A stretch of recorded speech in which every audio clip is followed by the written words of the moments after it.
चलिए आज हम लोग क्या पढ़ना है, हम लोग को गैर धार्मिक साहित्यिक स्रोत। क्या पढ़ना है? गैर धार्मिक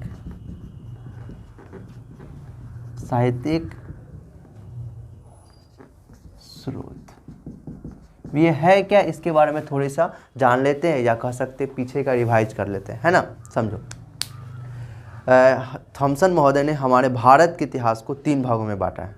ठीक है, सबसे पहले क्या बोले हैं उन्होंने? प्रागैतिहासिक काल। ठीक है, जिसके अंतर्गत हम लोग पाषाण काल को अच्छे से पढ़े थे। फिर इसके बाद क्या है? आद्य ऐतिहासिक काल, जिसके अंतर्गत हड़प्पा सभ्यता को, या कह सकते सिंधु घाटी सभ्यता, सेम ही है, उसको पढ़ा जाता है। ठीक है, उसके बाद आता है ऐतिहासिक काल। ठीक है, अब ऐतिहासिक काल के अंतर्गत इसको पढ़ा जाता है। ठीक है, ऐतिहासिक काल जो है वो लंबा है, वैदिक सभ्यता से लेके मतलब 1500 ईसा पूर्व से लेके अभी तक का समय आता है ऐतिहासिक काल। एक लंबा टाइम पीरियड है। और क्या हुआ, इसमें परिवर्तन भी हुआ है, जिस वजह से इसको 3 कालखंडों में बांट दिया गया है। कितना कालखंडों में बांट दिया गया है? 3 कालखंडों में बांट दिया गया है। किसको? ऐतिहासिक काल को। ठीक है, तो सबसे पहला क्या है? प्राचीन काल, बीच वाला को मध्यकाल, और उसके बाद आधुनिक काल, जिसमें अंग्रेज लोग या यूरोपियों का आगमन हुआ था। ठीक है, चलिए, तो प्राचीन काल को शुरू किए थे हम लोग। प्राचीन काल से नहीं शुरू करेंगे, तो प्राचीन काल को के बारे में हम लोग को जानकारी कहाँ से हुआ? कुछ ना कुछ तो सबूत होगा ना, कुछ ना कुछ तो स्रोत होगा ना, जहाँ से हम लोग को प्राचीन काल के बारे में जानकारियाँ होगी, है ना। तो प्राचीन काल के बारे में हम लोग को वहाँ के वंशज के बारे में, उस वक्त कौन सा धर्म था, इन सब के हमको जो भी जानकारी हुई है वो इन सारे स्रोतों के मदद से हुई। तो 3 स्रोतों के मदद से हम लोगों को प्राचीन भारत के इतिहास के बारे में जानकारी हुई। पहला स्रोत क्या था? लिखित स्रोत, जो भारतीय लोगों ने, भारतीय कवियों ने, भारतीय विद्वानों ने जो अपने किताबों में उस काल के बारे में, उस काल के धर्म के बारे में अपनी किताबों में लिखा है। तो अभी हम लोग पढ़ते हैं उनके किताबों को, तो हम लोग को उनके काल के धर्म या राजनीतिक स्थिति, या कहा जा सकता है वहाँ के रहन सहन के बारे में, है ना, सारा चीज़ों के बारे में जानकारी होती है, सारी चीज़ों के बारे में। ठीक है, तो पहला कह सकते हैं लिखित स्रोत है। दूसरा क्या है? वे लोग समान प्रयोग किए, तो कहा जा सकता है पुरातात्विक वस्तुओं की मदद से, मतलब सिक्का का प्रयोग किए हैं, घर है, मकान है। उसके बाद देखा जाए तो अभिलेख है, पत्थर पे कुछ लिख देना खोद खाद के, है ना, अभिलेख हो गया, शिलालेख हो गया, छोटे पत्थर पे लिखना शिलालेख कहलाता है, गुफा में लिखना गुफा लेख कहलाता है, मिरर क्या बोलते हैं उसको, पिलर पे कुछ लिखना पिलर एडिक्ट मतलब स्तंभ लेख कहलाता है ना। तो इन सारी चीज़ों को पढ़ना रहता है पुरातात्विक स्रोत में। फिर इसके बाद विदेशी लोग भी भारत में आए थे प्राचीन काल के समय में, है ना। तो उस वक्त वो लोग भी भारत में आगमन धीरे धीरे कर रहे थे। ये लोग यहाँ पे राजदूत के रूप में, या फिर कहा जा सकता है घूमने के लिए, या बौद्ध धर्म उस वक्त था तो बौद्ध धर्म के बारे में जानकारी लेने के लिए वो यहाँ पे आते थे और अपने पुस्तक में यहाँ के बारे में लिखते थे। तो उन सब के स्रोतों के मदद से भी हम लोग प्राचीन भारत के इतिहास के बारे में जान पाते हैं। ठीक है, तो सबसे पहले क्या था? लिखित स्रोत था। क्या था? लिखित स्रोत था। फिर उसके बाद क्या था? पुरातात्विक स्रोत, मतलब सिंपल सा हम लिख देते हैं अपना भाषा में, सामानों के मदद से। फिर उसके बाद क्या था? विदेशी जो लोग थे उनके यात्रा के वृत्तांत, मतलब यात्रा का जो विवरण था या किताब था उनके मदद से। ठीक है, लिखित स्रोत में क्या कहा, इसको क्या कहा जा सकता है? साहित्यिक स्रोत कहा जा सकता है, किताबी कहा जा सकता है, साहित्यिक स्रोत साहित्य कहा जा सकता है कि नहीं। अब साहित्यिक स्रोत था या साहित्य जो थे 2 तरह से थे, 2 तरह के ग्रंथ भारत में पाया गया है। ठीक है, एक क्या था? वैसा ग्रंथ जो किसी न किसी धर्म से संबंधित था, जिसको बोला गया धार्मिक साहित्यिक स्रोत। और एक ऐसा ग्रंथ था जिसमें धर्म के बारे में तो नहीं, लेकिन वहाँ के शासन प्रशासन, वहाँ के लोगों के रहन सहन, और वहाँ के लोगों के पारिवारिक जीवन, और वहाँ के लोगों के जो राजवंश थे उन सब के बारे में जानकारी मिलती है। उसको गैर धार्मिक साहित्यिक स्रोत बोला जाता है। ठीक है, तो हम लोग साहित्यिक स्रोत के अंतर्गत जो पहला आया था धार्मिक साहित्यिक स्रोत, धार्मिक साहित्यिक स्रोत जो आया था, धार्मिक साहित्यिक स्रोत जो था उसको हम लोग अच्छे से पढ़ चुके हैं। इसके अंतर्गत धार्मिक साहित्यिक स्रोत के अंतर्गत ब्राह्मण साहित्य जो ब्राह्मण धर्म से संबंधित होता है, उसके बाद जैन साहित्य जो जैन धर्म से संबंधित है, बौद्ध साहित्य जो बौद्ध धर्म से संबंधित है, महाकाव्य रामायण और महाभारत जो ब्राह्मण धर्म से संबंधित है। इन सारे को अच्छे से हम लोग देख चुके हैं। लगभग कहा जाए तो 7 क्लास में 7 दिन में हम लोग अच्छे से इसको समझे थे, है ना, दम गहराई से। आज जो हम लोग पढ़ेंगे गैर धार्मिक साहित्यिक स्रोत। ठीक है। तो इसमें का जो भी ग्रंथ होगा ना वो भारतीय लोगों के द्वारा लिखा गया होगा और ज़्यादातर जो होंगे वो संस्कृत भाषा में लिखे गए होंगे, ठीक है। और ये जो ग्रंथ है इससे है ना प्राचीन काल के राजा महाराजाओं के बारे में, मतलब राजवंशों के बारे में, वहाँ के सामाजिक स्थिति के बारे में, वहाँ के लोगों के रहन सहन के बारे में, वहाँ के शासन प्रशासन के नियमों के संबंधित कहा जा सकता है होगा ये पुस्तक। फिर उसके बाद देखा जाए तो वहाँ के जो उत्तराधिकारी के जो नियम था, जो एक वंश के एक वंश, जैसे कि कोई राजा है ना, जैसे चंद्रगुप्त मौर्य, फिर उसके बाद आया, इन सब वंशजों के बारे में, फिर ना वहाँ के धार्मिक स्थिति के बारे में भी गैर धार्मिक साहित्य की सूरत में पता चलता है, लेकिन ज़्यादा नहीं, क्योंकि अगर ज़्यादा पता चलता तो उन किताबों को तो इसमें डाल दिया जाता ना, लेकिन इस किताबों से थोड़ी बहुत कहा जा सकता है धर्म के बारे में बता दिया गया है इन किताबों में, ठीक है। तो सिंपल सा समझ लीजिए, गैर धार्मिक साहित्यिक स्रोत से हम लोग को प्राचीन काल के है ना भारतीय इतिहास के बारे में जानकारी होती है। तो इसमें बहुत सारे पुस्तकें हैं, तो हम लोग बहुत सारे महत्वपूर्ण जो पुस्तक होंगे वो पुस्तक को देखेंगे, उसके लेखक कौन है और उन पुस्तकों से हमें क्या क्या जानकारी हुई है उसको देखेंगे। इतना समझ में आ गया होगा, पीछे का रिवाइज कर दिए। चलिए आगे हम लोग देखते हैं।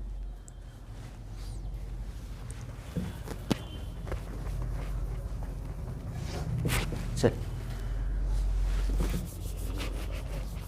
आगे हम लोग है ना कुछ बहुत ही महत्वपूर्ण पुस्तकों को देखेंगे और ये देखेंगे कि उनके लेखक कौन, प्राचीन भारतीय इतिहास का ही ग्रंथ होगा, ठीक है। और देखेंगे कि उनके लेखक कौन है और उस पुस्तक से हम लोग को क्या क्या जानकारियाँ हुई हैं प्राचीन काल के बारे में, उसको देखेंगे, ठीक है। चलिए सबसे पहला पुस्तक हम लोग लेते हैं अष्टाध्यायी, ठीक, अष्टाध्यायी। इसके लेखक है पाणिनि। सिंपल सा यहाँ से एक नंबर का सवाल पूछा जा सकता है कि अष्टाध्यायी जो एक ग्रंथ है जिसके लेखक कौन है, तो पाणिनि है। समझ में आ गया होगा, यहाँ से एक सवाल बन जाएगा, ठीक है। अब इस पुस्तक से हम लोग को क्या जानकारी होती है, तो इस पुस्तक से है ना प्राचीन भाषा संस्कृत भाषा के बारे में जानकारी होती है ना, और संस्कृत भाषा के संबंधित जो व्याकरण है उस व्याकरण के बारे में भी इस अष्टाध्यायी पुस्तक में चर्चा किया गया है। और इस पुस्तक का कहा जा सकता है जन्म या कब लिखा गया है, तो लगभग 600 ईसा पूर्व में इस पुस्तक का जन्म हुआ है, या कहा जा सकता है लिखा गया है पाणिनि के द्वारा, ठीक है। और ये पुस्तक जो है भारत की प्रथम व्याकरण की पुस्तक है, भारत की प्रथम व्याकरण की पुस्तक है, व्याकरण की पुस्तक। समझ में आ गया होगा। तो एग्जाम में पूछेगा कि भारत की प्रथम व्याकरण की पुस्तक कौन सा है, तो आप बता दीजिएगा अष्टाध्यायी, जिसके लेखक पाणिनि हैं। इस बुक में प्राचीन भाषा संस्कृत भाषा के बारे में जानकारी होती है और इस बुक में व्याकरण से संबंधित सभी नियमों का उल्लेख किया गया, और साथ ही यह जो पुस्तक है अष्टाध्यायी यह भारत की प्रथम व्याकरण की पुस्तक है, ठीक है। समझ में आ गया होगा। चलिए अब ये प्रथम व्याकरण की पुस्तक है, इस वजह से व्याकरण की जनक या व्याकरण के पिता पाणिनि को कहा जाता है, ठीक है। तो एग्जाम में सवाल पूछा जा सकता है कि व्याकरण के जनक कौन है, हिंदी व्याकरण या संस्कृत व्याकरण के जनक कौन है, तो बता दीजिएगा कि पाणिनि है। कौन जनक है इसके, पाणिनि है, ठीक है। व्याकरण के जनक कौन है, ये पाणिनि है। समझ में आ गया होगा ये पुस्तक के बारे में अच्छे से। चलिए सेकेंड पुस्तक में हम लोग समझते हैं महाभाष्य, महाभाष्य, ठीक है। देखिए महाभाष्य ये जो पुस्तक है पतंजलि के द्वारा लिखा गया है, पतंजलि नाम का एक व्यक्ति है या एक पुरोहित है जिन्होंने महाभाष्य नामक एक पुस्तक की रचना की, ठीक है। इस पुस्तक में क्या बातें हैं प्राचीन काल के, तो इस पुस्तक में अष्टाध्यायी जो पुस्तक है पाणिनि का है ना, तो इस पुस्तक का आलोचना विलोचना या टिप्पणी किया गया है। मतलब अष्टाध्यायी ने जो व्याकरण से संबंधित नियमों को लिखा गया है ना, उन्हीं के कुछ कुछ नियमों पे पतंजलि ने अपने पुस्तक महाभाष्य में आलोचना की है, ठीक है, उनके बारे में बताए हैं, ठीक है। इसमें तो इसमें कहा जा सकता है कि व्याकरण के बारे में भी महाभाष्य में लिखा गया है, ठीक है, व्याकरण से संबंधित। बातें भी इस महाभाष्य में लिखा गया है। ठीक है, इस पुस्तक को व्याकरण महाभाष्य भी कहा जाता है। ठीक है, व्याकरण महाभाष्य, क्योंकि व्याकरण संबंधी ये पुस्तक भी है, इस वजह से इसको व्याकरण महाभाष्य भी कहा जाता है। ठीक है, और दूसरी बात देखा जाए, इस महाभाष्य से हम लोगों को क्या प्राचीन काल के बारे में जानकारी होती है, तो इस पुस्तक के जो लेखक पतंजलि हैं, ये पुष्यमित्र शुंग के पुरोहित के रूप में भी कार्य किए थे। इस वजह से इस पुस्तक में पतंजलि ने शुंग वंश के बारे में भी चर्चा की है, शुंग वंश के बारे में भी चर्चा की है। इस वजह से महाभाष्य से हम लोगों को शुंग वंश के बारे में जानकारी मिलती है। समझ में आ गया होगा, मौर्य वंश के बाद जो आया शुंग वंश। ठीक है, तो शुंग वंश के बारे में हम लोग को जानकारी भी मिलती है इस महाभाष्य पुस्तक से। समझ में आ गया होगा कि महाभाष्य जो पुस्तक है, इस पुस्तक से शुंग वंश के बारे में जानकारी मिलती है। शुंग वंश के संस्थापक पुष्यमित्र शुंग है ना, जिनके पुरोहित के रूप में ये पतंजलि ने कार्य किया था। समझ में आ गया होगा, तो सिंपल सा लिख देते हैं कि इस पुस्तक से शुंग वंश के बारे में जानकारी मिलती है, और साथ ही व्याकरण की संबंधित नियमों का भी उल्लेख इसमें किया गया है। फिर इसके बाद अगर देखा जाए अर्थशास्त्र, ये भी प्राचीन काल का ही पुस्तक है, जिसके लेखक कौटिल्य हैं। ठीक है, जिनको चाणक्य नाम से भी जाना जाता है ना। इनका बचपन का नाम, कौटिल्य या चाणक्य का बचपन का नाम विष्णुगुप्त है। तो इन तीनों नामों से कौटिल्य को, चाणक्य को, विष्णुगुप्त को जाना जाता है। ठीक है, ये बचपन का नाम है। चलो, समझ में आ गया होगा कि और सबसे पहले यहाँ से एग्जाम में सवाल आएगा कि अर्थशास्त्र के लेखक कौन है, तो आप बता दीजिएगा कौटिल्य, जो ऑप्शन में होगा चाणक्य या विष्णुगुप्त, ये तीनों हैं, तीन नाम है इनका। ठीक है, चलो अब इस पुस्तक से क्या प्राचीन काल के बारे में हमको जानकारियाँ मिली है ना। तो इस पुस्तक से हम लोगों को मौर्य वंश के बारे में जानकारी मिली। सबको पता है कि जो चाणक्य थे और चंद्रगुप्त मौर्य दोनों ने मिल के धनानंद को हराया था, है कि नहीं। इसके बारे में कहानी बहुत बढ़िया है, लेकिन हम लोग जब पढ़ेंगे तब जानेंगे, जब हम लोग वंशज पर आएंगे तब। अब इस स्रोत को देख रहे हैं, है कि नहीं, कि क्या क्या जानकारी मिली, इसलिए ज़्यादा डिटेल में नहीं जाएंगे, है ना, सीधा जानेंगे क्या जानकारियाँ मिली हम लोग को। तो अर्थशास्त्र नामक जो पुस्तक है, जो कौटिल्य, चाणक्य या विष्णुगुप्त के द्वारा रचित है या लिखा गया है, इस पुस्तक से हम लोगों को मौर्य वंश के बारे में, या सिंपल सा कहा जा सकता है चंद्रगुप्त मौर्य के बारे में हम लोग को जानकारी मिलती है।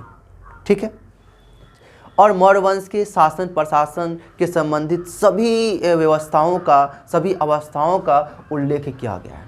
वहाँ के लोगों के रहन सहन, या वहाँ के सामाजिक जीवन, आर्थिक जीवन ना, कहा जा सकता है पारिवारिक जीवन, है ना, फिर कहा जा सकता है ना, वहाँ के लोगों का जो धार्मिक जीवन था, इन सारे बातों की चर्चा अर्थशास्त्र में किया गया है। और इस अर्थशास्त्र को भारत का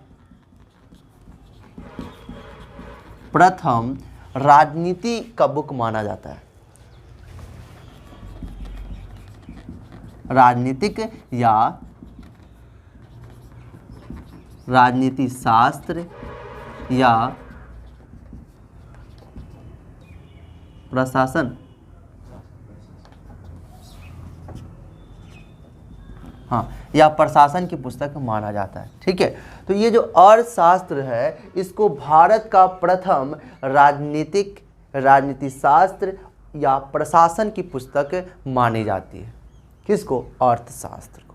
ठीक है, तो एग्जाम में सवाल पूछा जा सकता है कि भारत का प्रथम राजनीति शास्त्र का पुस्तक कौन है, तो बता दीजिएगा अर्थशास्त्र। किसको माना जाता है? अर्थशास्त्र को माना जाता है, या प्रशासन का पुस्तक या राजनीतिक का पुस्तक कौन है, तो ये अर्थशास्त्र है। किसके द्वारा लिखा गया है? कौटिल्य या चाणक्य या विष्णुगुप्त के द्वारा लिखा गया है। और इसमें सर्वप्रथम भारत में अकाल पड़ा था, उसके बारे में भी लिखा गया है। भारत में मौर्य वंश के समय में जो वित्तीय सिस्टम था, उसके बारे में भी लिखा गया है। और सप्तांग सिद्धांत के बारे में भी इसमें लिखा गया है। किसमें? अर्थशास्त्र नामक पुस्तक में।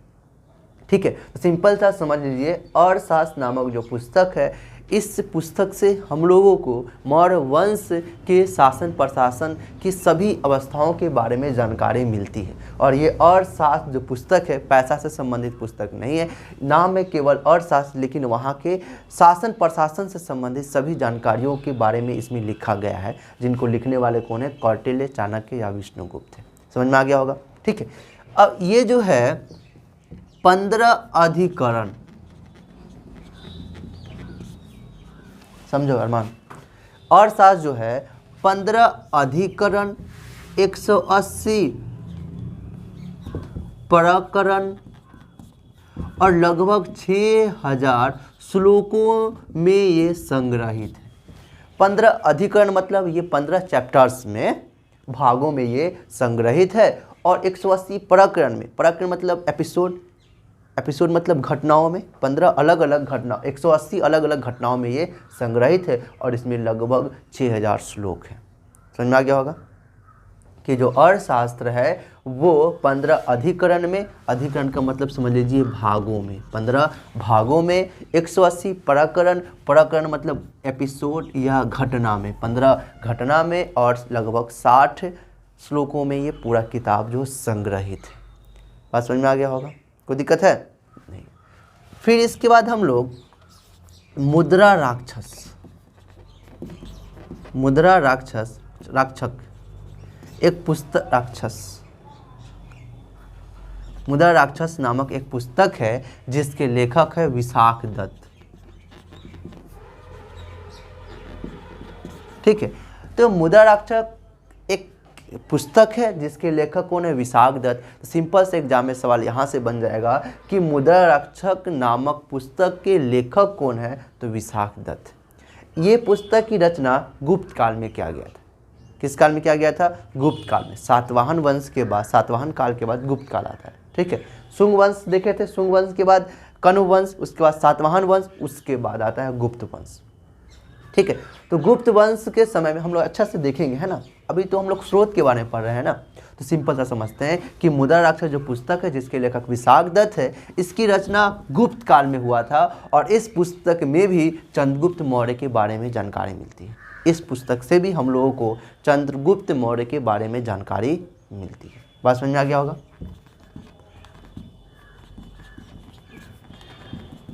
समझ में आ रही है ना। चलिए, उसके बाद पुस्तक को लेते हैं अभिज्ञान शकुंतलम।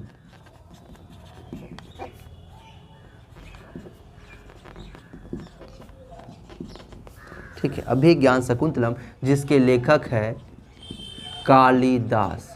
कालिदास को भारत का शेक्सपियर कहा जाता है। ठीक, ये अभिज्ञान सबसे पहले यहाँ से एग्जाम में सवाल आएगा कि अभिज्ञान शकुंतलम नामक पुस्तक के लेखक कौन है, तो बता दीजिएगा कालिदास, जिनको भारत का शेक्सपियर कहा जाता है। ठीक है, ये अभिज्ञान शकुंतलम है, इसमें गाथा है या कहानी कहा जा सकता है। कहानी के रूप में बताया गया है राजा दुष्यंत और शकुंतला के बीच के प्रेम संबंधों के बारे में इसमें बताया गया है। ठीक है, चलिए, अब राजा दुष्यंत कौन है, शकुंतला कौन है, जब हम लोग स्टोरी पढ़ेंगे, मतलब वंशजों के बारे में पढ़ेंगे, उससे जुड़ा, मतलब जब वंशजों को पढ़ेंगे तब हम लोग इस सब के बारे में जानेंगे। ठीक है, नॉर्मली समझ लीजिए कि राजा दुष्यंत और शकुंतला के प्रेम संबंधों का उल्लेख किया गया है ये अभिज्ञान शकुंतलम में, जिसके लेखक कालिदास है। कालिदास को भारत का शेक्सपियर कहा जाता है। और ये पुस्तक जो है बाइबल और पंचतंत्र नामक जो पुस्तक है जिसके लेखक विष्णु शर्मा जो है ना, तो जिनके लेखक विष्णु शर्मा है ना। तो ये अभिज्ञान शकुंतलम जो है ये पूरा दुनिया में लोकप्रियता के मामले में तीसरा नंबर पे आता है। मतलब प्रसिद्धता के मामले में यह कहा जा सकता है लोगों के द्वारा पसंद किया जाता है इस पुस्तक को, पंचतंत्र और बाइबल के बाद तीसरा स्थान इसका है। ठीक, इतना ज़्यादा ये फेमस पुस्तक है। लगभग 250 से भी अधिक भाषाओं में इसका अनुवाद भी किया गया है। इसके बाद अगर देखा जाए तो एक पुस्तक है जिसका नाम है ऋतु संहार। ये पुस्तक भी कालिदास के द्वारा लिखा गया है। किसके द्वारा लिखा गया है, कालिदास। एक पुस्तक है जिसका नाम है मेघदूतम। मेघदूतम ये भी पुस्तक कालिदास के द्वारा रचित है। ठीक है, देखिए ऋतु संहार नाम से ही पता चल रहा है ऋतु के बारे में लिखा गया होगा। मेघदूतम नाम से ही पता चल रहा है कि मेघ के बारे में लिखा गया है। हाँ, ऋतु संहार नामक जो पुस्तक है कालिदास के द्वारा लिखा गया है। इस पुस्तक में हम लोगों को प्राचीन काल के, प्राचीन भारत के 6 ऋतुओं के बारे में, 6 ऋतुओं के बारे में, मतलब 6 मौसमों के बारे में इसमें उल्लेख किया गया है विस्तार पूर्वक से। ठीक है, ऋतु संहार में समझ में आ गया होगा। इसमें प्राचीन भारत के 6 मौसमों के बारे में विस्तार पूर्वक से उल्लेख किया गया है या चर्चा किया गया है। किसमें? ऋतु संहार में। और ये पुस्तक के लेखक जो है कालिदास है। समझ में आया ना? अच्छा लग रहा है ना? फिर इसके बाद मेघदूतम है, इसके भी लेखक कालिदास है। और इस पुस्तक में है ना मेघ के बारे में, प्राचीन काल के मेघ के बारे में, बारिश के बारे में और साथ ही साथ उस वक्त के प्राकृतिक सौंदर्यता के बारे में इस पुस्तक में उल्लेख किया गया है या चर्चा किया गया है। समझ में आ गया होगा। चलिए, तो बारिश के बारे में इसमें चर्चा किया गया है। समझ में आ गया होगा। चलिए, एक पुस्तक है, ये भी जो है कालिदास का है, मालविका अग्निमित्र।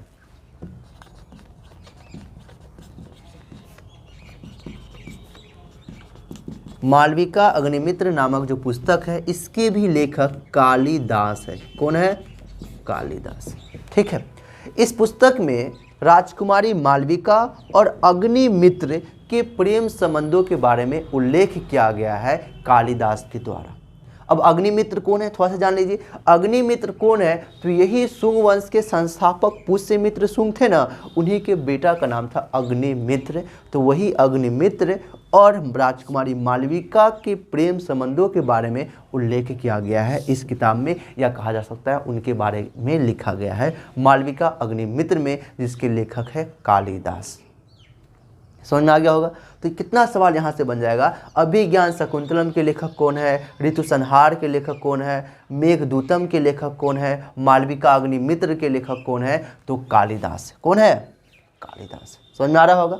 चलिए, कालिदास है। ठीक, इस पुस्तक से क्या जानकारी मिलती है? तो इस पुस्तक से शुंग वंश के बारे में भी जानकारी मिलती है और इस पुस्तक में अग्निमित्र और राजकुमारी मालविका के प्रेम संबंधों के बारे में भी जिक्र किया गया है और साथ ही साथ शुंग वंश के बारे में भी जानकारी मिलती है। समझ में आ गया होगा। चलिए, तो समझ में आ गया होगा है ना। इन दोनों के बारे में, इन दोनों के प्रेम संबंधों के बारे में उल्लेख किया गया और साथ ही साथ शुंग वंश के बारे में भी इसमें बताया गया है। ठीक है, चलिए, एक पुस्तक है कुमार संभवम।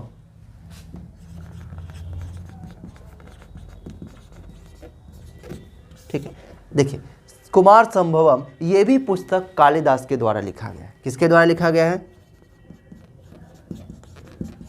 ठीक है, अब इस पुस्तक से हमें क्या जानकारी मिलती है प्राचीन काल के बारे में, है ना।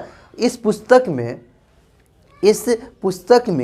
सबसे पहले देख लीजिए, इस पुस्तक का मतलब क्या होता है? कुमार का जन्म। कुमार का जन्म, यहाँ पे कुमार से कहने का मतलब है कालिदास का शिव पार्वती के जो पुत्र हैं कार्तिकेय।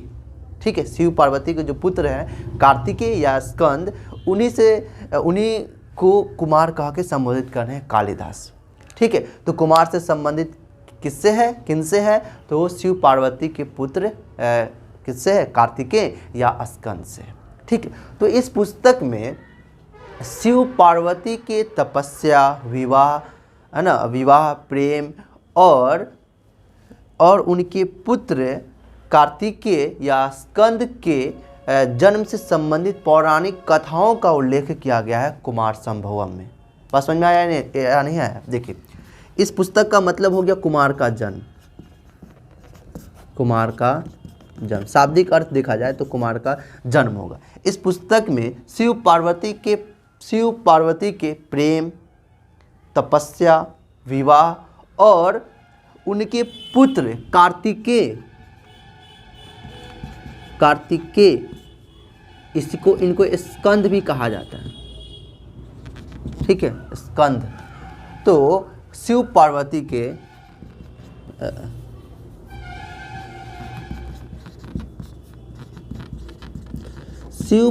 के पुत्र जो हैं, ये पुत्र हैं। ठीक है, शिव पार्वती के तपस्या, प्रेम, विवाह और उनके पुत्र कार्तिकेय या स्कंद के जन्म से संबंधित पौराणिक कथाओं को इसमें संग्रहित किया गया है। बात समझ में आ रहा है या नहीं आ रहा है? ठीक है, तो कहा जा सकता है, सिंपल सा समझ लीजिए ना कि शिव पार्वती और कार्तिकेय के बारे में, है ना, उनके पौराणिक जो कथा हैं उन कथाओं को इसमें संग्रहित किया गया है। ये टोटल 17 सर्गों में, 17 सर्गों में विभक्त है। सर्ग मतलब कल बताए थे, जब हम लोग कल महाकाव्य के बारे में पढ़े थे ना, तो उसमें सर्ग के बारे में बताए थे, फिर आज भी बता देते हैं। सर्ग क्या होता है? एक समझ लीजिए मुकम्मल एक पैराग्राफ समझ लीजिए, या एक कविता कह लीजिए, मतलब एक पूरा मुकम्मल बात कंप्लीट होगा। ठीक, एक कविता में एक मुकम्मल बात कंप्लीट होती है ना, उसी तरह एक सर्ग में एक बात, एक घटना, या कहा जा सकता है एक पैराग्राफ या एक पूरा कविता कंप्लीट होगा। ठीक है, उसी को सर्ग कहा जाता है। तो टोटल ये कुमार संभवम जो है 17 सर्गों में कंप्लीट। कितने सर्गों में ये है? कितने सर्गों में ये बटा हुआ है? कितने सर्गों में ये कंप्लीट है कहा जा सकता है? तो 17 सर्गों में है, जिसमें से लोगों का धारणा है या लोगों का कहना है, कवियों का कहना है कि इसमें से जो 8 सर्ग जो है वो कालिदास के द्वारा लिखा गया है। प्रथम 8 शुरू से 1 2 3 4 5 6 7 8 जो है वो कालिदास के द्वारा लिखा गया है, और बच गया 9, तो ये और अन्य कवियों ने इसकी रचना की, इसको मुकम्मल किया है। ठीक है, चलिए, ये जो कार्तिकेय है इनके बारे में रामायण के बालकांड के 37वें सर्ग में भी उल्लेख किया गया है। कल हम बताए थे कि कल हम लोग महाकाव्य पढ़े थे, तो महाकाव्य में कल हम लोग पढ़े थे कि जो रामायण है वो 7 कांडों में विभक्त है।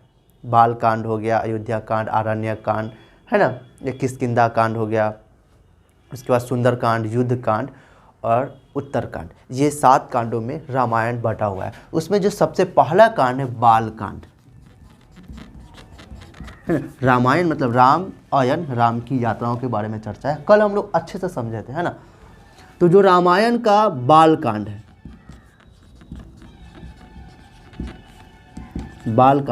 उसके 37वें सर्ग में, 37वें सर्ग में, तो रामायण के बालकांड के 37वें सर्ग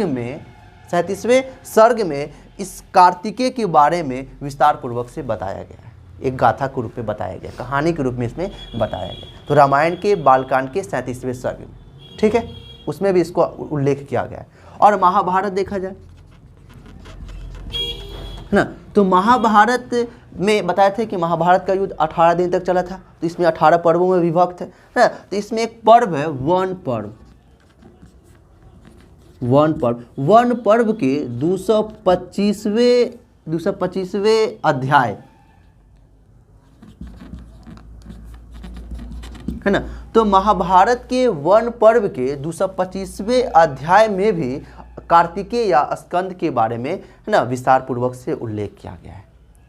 एक्स्ट्रा बात बता दी, समझ में आ गया? कोई दिक्कत है? नहीं।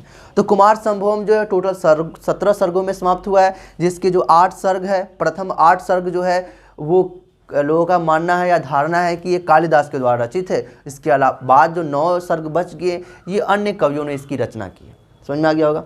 इसके बाद क्या है कि इस किताब में इस ग्रंथ में किसकी चर्चा है? इसको महाकाव्य भी कहा जाता है, क्योंकि 7 से अधिक सर्गों में ये लिखा गया, जिस वजह से इसको महाकाव्य की दर्जा दिया गया है। तो ये जो महाकाव्य है या ये जो ग्रंथ है ये कालिदास के द्वारा लिखा गया है। इसमें शिव पार्वती के प्रेम, तपस्या, विवाह और साथ ही साथ कार्तिकेय के जन्म से संबंधित पौराणिक कथाओं का इसमें उल्लेख किया गया है ना। ये कार्तिकेय के बारे में रामायण के बालकांड के 37वें सर्ग में उल्लेख किया गया है, साथ ही साथ महाभारत के वन पर्व के 225 अध्याय में इसका उल्लेख किया गया है।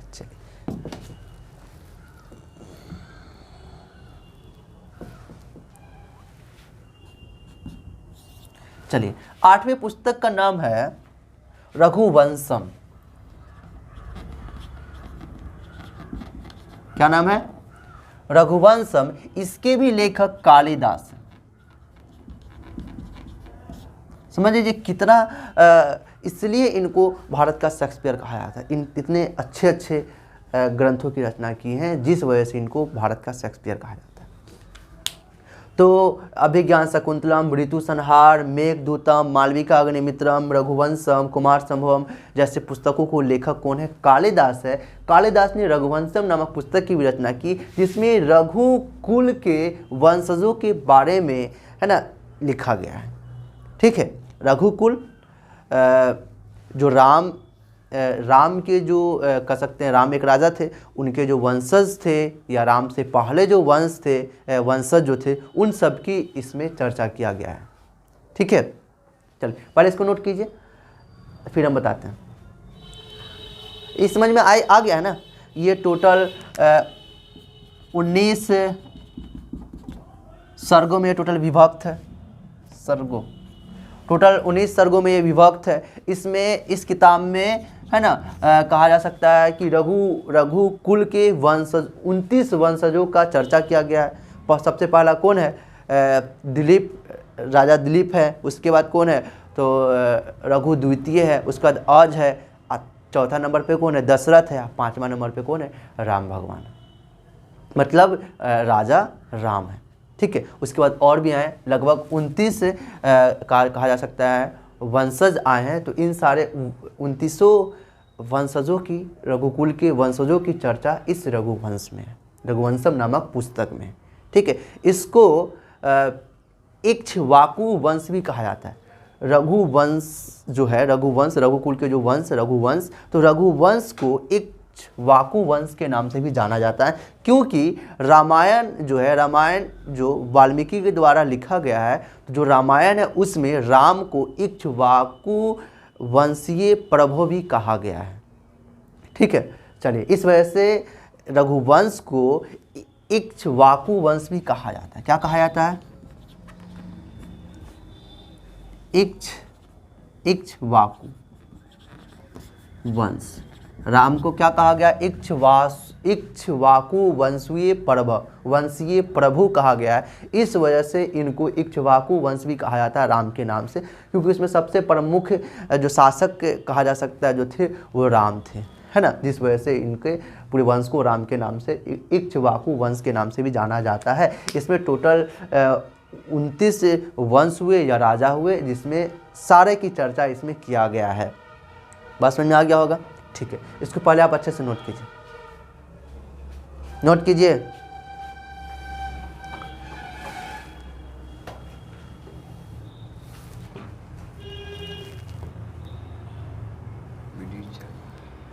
आप नोट कीजिए ना।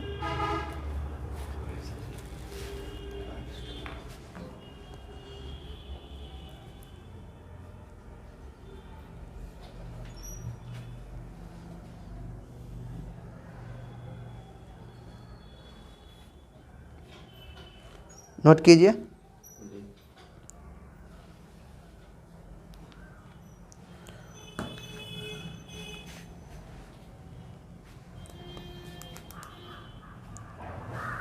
एक पुस्तक है राजतरंगिणी, जिसको अकबर ने संस्कृत भाषा से फारसी भाषा में अनुवाद करवाया था।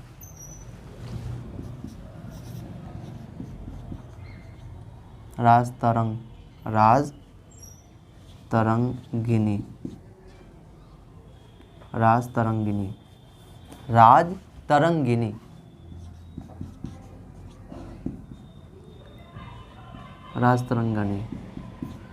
हाँ,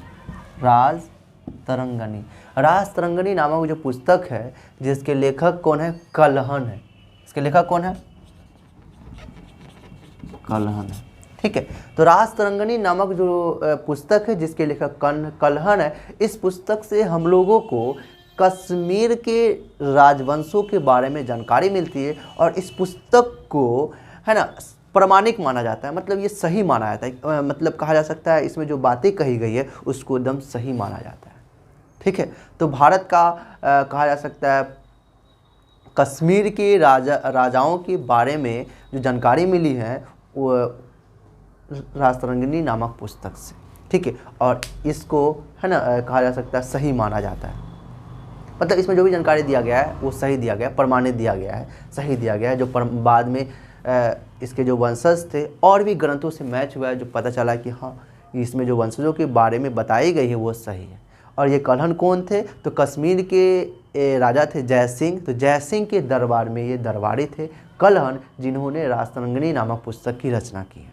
राजतरंगिणी, ठीक है, राजतरंगिणी,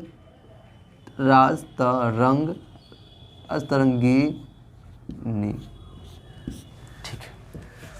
इससे क्या जानकारी होती है? कश्मीर के राजवंशों के बारे में, कश्मीर के वंशजों के बारे में।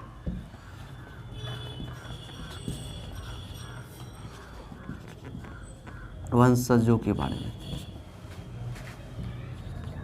ये जयसिंह के दरबार में थे, दरबारी थे।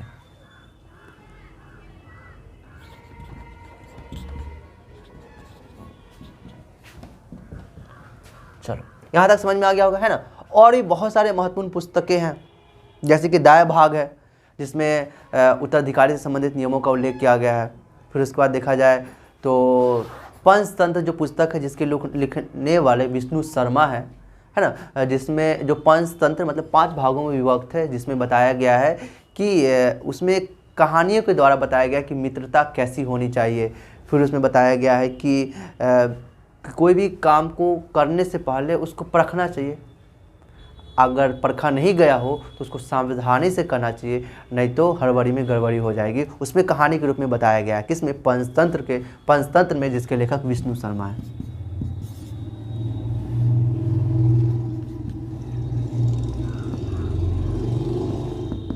ये 5 तंत्रों में विभक्त है, 5 भागों में विभक्त है, जिसके लेखक कौन है? विष्णु शर्मा।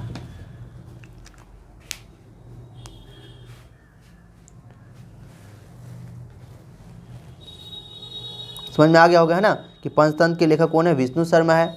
इसमें कहा जाए कि 5 तंत्रों में ये विभक्त है, 5 तंत्रों में ये बटा हुआ है। पहला मित्र भेद, दूसरा मित्र लाभ या मित्र संपत्ति है या लाभ है, क्या है, इसके बारे में बताया गया है। तीसरा जो है काकोल्युग्यम, मतलब कौवे और उल्लू की गाथाएं हैं। चौथा जो है लब्ध प्रनाश है, मतलब हाथ लगी चीज़ हाथ में नहीं, हाथ से निकल जाना, इससे संबंधित नियमों का या कहा जा सकता है कहानियों के, इससे संबंधित कहानियों से उन्होंने हम लोगों को इसके बारे में बताया है। 5वां जो कहा जा सकता है तंत्र जो है अपरीक्षित कारक है, मतलब कि कोई भी काम को परखा नहीं गया हो, मतलब उसके बारे में आपको पता नहीं है, तो उसको सावधानी से करना चाहिए, है ना, ना कि हड़बड़ी में कर लेंगे और बाद में गलत हो जाएगा। हड़बड़ी में कोई भी काम करने से गलत होने का संभावना रहता है, गलत हो ही जाता है ना। तो कोई भी काम करने से पहले परखना चाहिए। इसको इन्होंने, विष्णु शर्मा ने कहानी के रूप में बताया है हम लोगों को। प्रियदर्शिका जो पुस्तक है हर्षवर्धन के द्वारा रचित है, संस्कृत का ये नाटक है,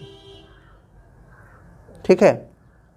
मालती और माधव की प्रेम कथाओं को इसमें लिखा गया है।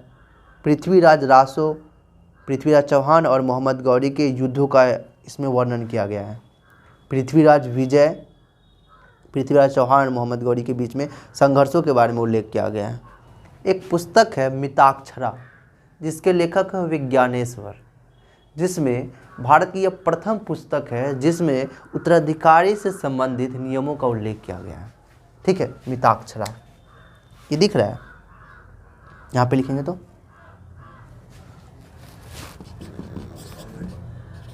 नहीं दिख रहा है, चलिए ना सुन लीजिए। मिताक्षरा जो पुस्तक है जिसके लेखक है विज्ञानेश्वर, इसमें उत्तराधिकारी से संबंधित नियमों का उल्लेख किया गया है, ठीक है। मिताक्षरा विज्ञानेश्वर, जिसमें उत्तराधिकारी से संबंधित नियमों का उल्लेख किया गया। उत्तराधिकारी मतलब क्या होता है? एक राजा है, उसके बाद जो वंशज आए वही उत्तराधिकारी, उसके बाद कौन आया इसके बारे में नियमों का उल्लेख किया गया है, ठीक है।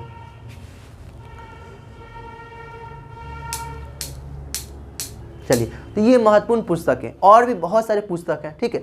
तो आप लोग को नोट्स तो मिल गया होगा, है ना, जिसमें करीब 50 पुस्तकें हैं और उसके रचयिता है जो प्राचीन काल के। तो सिंपल सा पुस्तक से भी एग्जाम में सवाल पूछा जा सकता है कि रघुवंशम नामक पुस्तक के लेखक कौन है ना, मुदा राक्षस नामक पुस्तक के लेखक कौन है, राजतरंगिणी नामक पुस्तक के लेखक कौन है ना, पंचतंत्र नामक पुस्तक के लेखक कौन है, पतंजलि का जो महाभाष्य नामक पुस्तक के लेखक कौन है ना।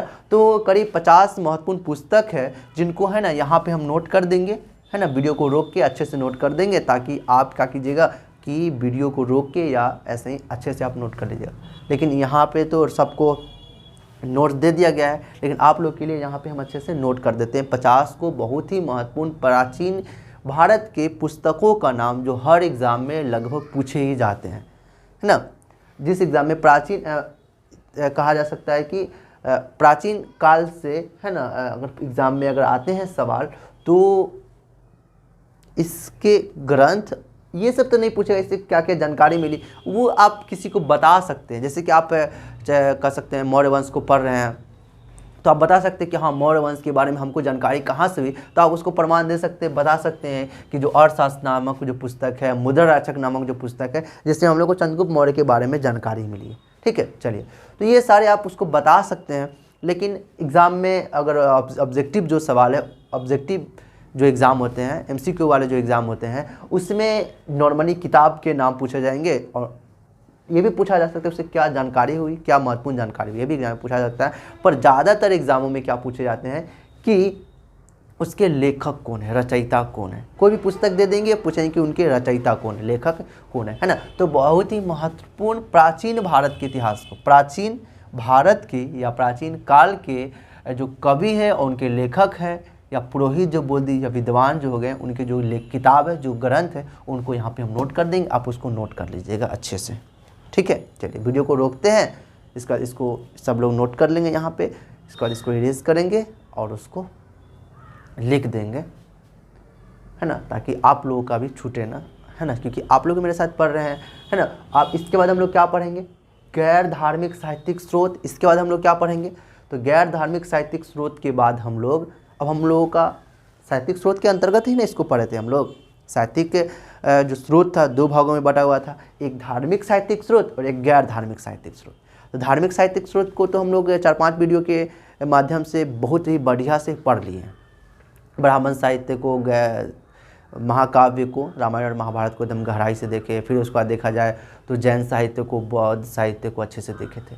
आज हम लोग गैर धार्मिक साहित्य को भी देख लिए। इसके जो भी महत्वपूर्ण पुस्तक है इसको हम यहाँ पे अभी नोट कर देंगे, है ना। तो ये हम लोगों का साहित्यिक स्रोत खत्म हो जाएगा। पुरातात्विक स्रोत में जो है वाले पुरातात्विक स्रोत, पुरातत्व भारत में पुरातत्व की प्रति, आर्कियोलॉजी के प्रति या आर्कियोलॉजिस्ट के प्रति क्या इसका इतिहास रहा है, इसके पूरे इतिहास को जानेंगे। कि पुरातत्व जो विभाग का स्थापना हुआ इसके बाद 1877 में या 71 में अलेक्जेंडर कनिंघम जो महानिदेशक बने, मतलब पुरातत्व सर्वेक्षण का जो भी कार्य होता था इन्हीं के देखरेख में होता था, जिस वजह से एक पद का भी स्थापना किया गया था, महानिदेशक पद का, है ना। तो सबसे पहले अलेक्जेंडर कनिंघम उसके महानिदेशक बने, फिर इसके बाद बर्गेस बने, जेम्स बर्गेस बने, फिर इसके बाद मार्शल बने, है ना, हरग्रीव्स बने। उसके बाद ये हड़प्पा सभ्यता के जो हड़प्पा नामक स्थली खुदाई किए थे, दयाराम साहनी, राय बहादुर दयाराम साहनी बने, है कि नहीं, व्हीलर बने, बहुत सारे। अभी के कौन है देखा जाए तो अभी के महानिदेशक कौन है, तो वी विद्यावती है। वी विद्यावती अभी के जनरल डायरेक्टर पूछा जाए एग्ज़ाम में कि ASI के वर्तमान में कौन जनरल डायरेक्टर है या महानिदेशक है, तो भी विद्यावती है। इन सारे के बारे में, इन सारे के पहले इतिहास को जानेंगे, फिर इसके बाद हम लोग अभिलेख को, सिक्का को, स्तूप को, विहार को, चैत्य को, जो भी कहा जा सकता है, सामान होगा, चीज़ होगा, उन सारे को पुरातात्विक वस्तुओं के अंतर्गत रखा गया, पुरातात्विक स्रोतों के अंतर्गत रखा गया है। तो उन सबको हम लोग देखेंगे नेक्स्ट डे में। ठीक है, चलिए। SD संकालिया है जिन्होंने भारत के पुरातत्व के इतिहास को 3 भागों में बांटा है, कनिंघम युग, मार्शल युग, व्हीलर युग। इन तीनों को युगों को जानेंगे। फिर उसके बाद हमारे भारत के इतिहास को, भारत में मतलब वो SD संकालिया जो है 1861 से लेके 1960 की पुरातत्व से संबंधित जो भी कहा जा सकता है इतिहास रहा है, उनको 3 भागों में बांटे 1960 तक। तो 1960 से लेके अभी तक का क्या इतिहास है, क्या बात है पुरातत्व के संबंधित, 1860 के बाद किन किन क्षेत्रों को या किन किन पूरा स्थलों का, मतलब प्राचीन स्थलों का खुदाई किया गया, उत्खनन किया गया है, इन सारे बातों को हम लोग जानेंगे नेक्स्ट वीडियो में।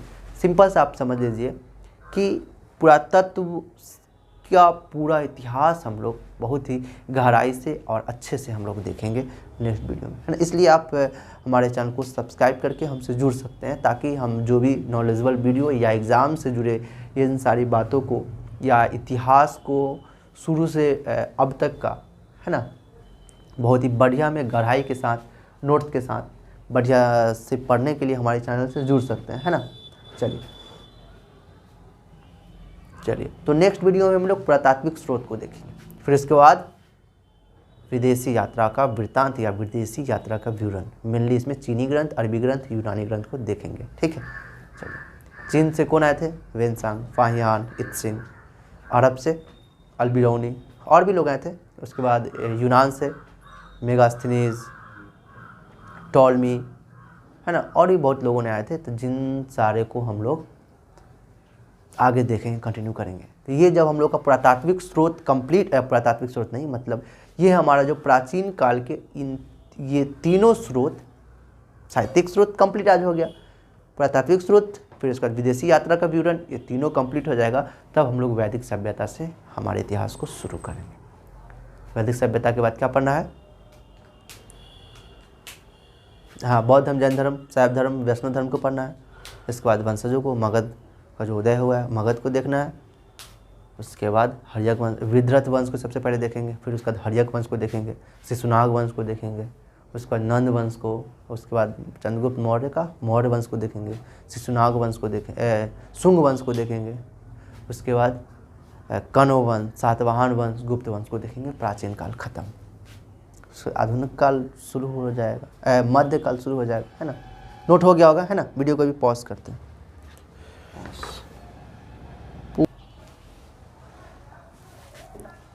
चलिए, तो ये रहे कुछ बहुत ही महत्वपूर्ण गैर धार्मिक साहित्यिक स्रोत जो प्राचीन भारत के हैं।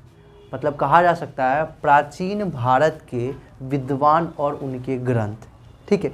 तो और भी बहुत सारे जो ग्रंथ है ना, जो है ना कह सकते हैं कि शो कर देंगे, है ना, उसका फ़ोटो हो सके तो शो हो जाएगा, कुछ 10-20 और होंगे, ठीक है। तो ये बहुत ही महत्वपूर्ण है। इसको याद कैसे कीजिएगा इतना सारा को? तो पर डे आप 5 याद कीजिए, सिर्फ 5, 1 2 3 4 5, ये 5 को आप याद कीजिएगा।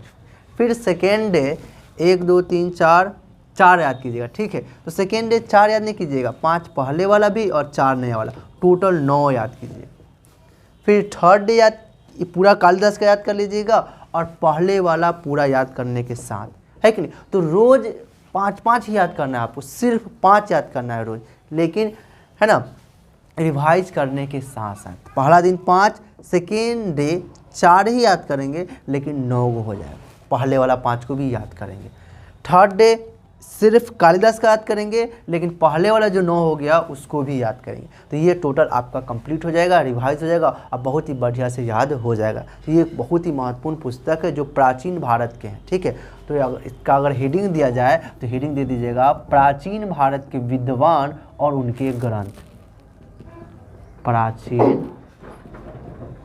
भारतीय विद्वान और उनके ग्रंथ, ठीक है। क्या है ये? प्राचीन भारतीय विद्वान और उनके ये ग्रंथ है जो बहुत ही महत्वपूर्ण है, ठीक है। एग्जाम में सवाल पूछे जाते हैं कि मेघदूतम, मालविका अग्निमित्रम, ऋतु संहार जैसे पुस्तक के लेखक कौन है? तो कालिदास है। हर्षचरित पुस्तक के लेखक कौन है? वान भट्ट है। कादम्बरी नामक पुस्तक के लेखक कौन है? तो वान भट्ट है, ठीक है।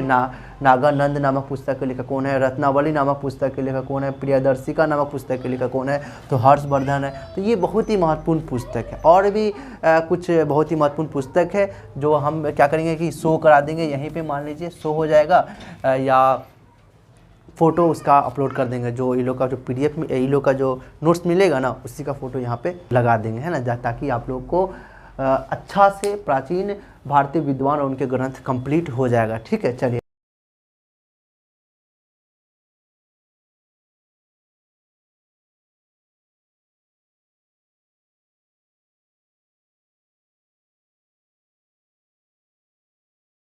चलिए नेक्स्ट वीडियो हम लोग क्या पढ़ने वाले हैं, पुरातात्विक स्रोत को पढ़ने वाले और उसके इतिहास को देखेंगे। उम्मीद करते हैं सारा अच्छा लगा होगा, है ना। तो अब हम लोग नेक्स्ट वीडियो में मिलते हैं, ठीक है। चलिए, तो हमसे पढ़ने के लिए हमारे चैनल को सब्सक्राइब करें, बेल बजा दें। And thank you so much for watching this video.